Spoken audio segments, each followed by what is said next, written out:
The Makita tools take a beating. The miter saw, I was very surprised at how well it cut.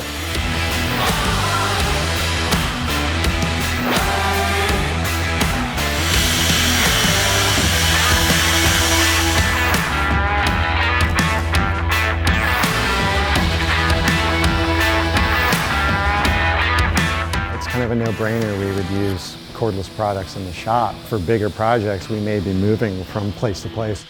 Might as well just be a cordless that just takes out that extra step.